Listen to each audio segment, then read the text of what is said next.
2 साल पहले एक अनजान लड़के से फ़ोन पर मेरी दोस्ती हो गई। हमारी बात मैसेज या ऑडियो कॉल पर होती थी। हम दोनों ने कभी एक दूसरे को नहीं देखा था। उसका लहजा इतना अच्छा था कि मुझे उससे मोहब्बत हो गई। मैंने अपनी मोहब्बत का इजहार किया तो उसने हाँ कर दी। फिर हम दोनों ने एक दूसरे को तस्वीरें शेयर की।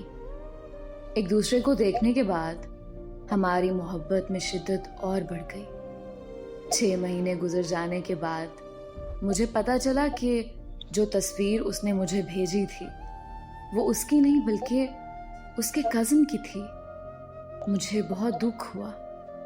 जिस चेहरे को मैं दिल में बसाकर दिन रात प्यार भरी बातें करती थी, वो चेहरा उसका नहीं बल्कि किसी और का था। फिर उसने मुझे अपनी तस्वीर भेजी जो कि मुझे पसंद नहीं आई, तो मैंने उसे बात करना बंद कर दी। उसने मुझसे बहुत माफ़ियाँ मांगी, बहुत मिन्नतें की, लेकिन मैंने उसे माफ़ नहीं किया और उसका नंबर ब्लॉक कर दिया।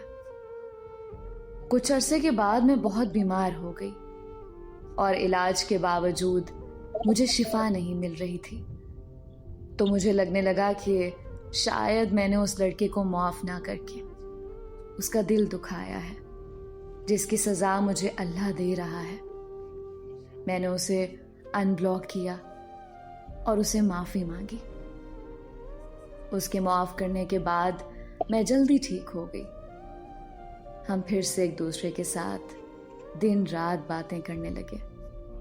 इस बार मोहब्बत की शिद्दत पहले से कई गुना बढ़ चुकी थी, लेकिन किस्मत का खेल देखो, मेरे साथ फिर धोखा हो गया।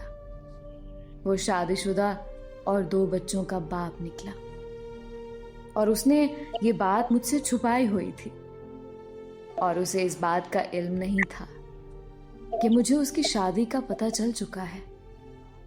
उसके धोखे ने मुझे अंदर से तोड़ के रख दिया। लेकिन मैं अब उसकी मोहब्बत में इस कदर पागल हो चुकी हूं कि मेरे लिए उसको छोड़ना शायद अपनी सांसों को तोड़ना है।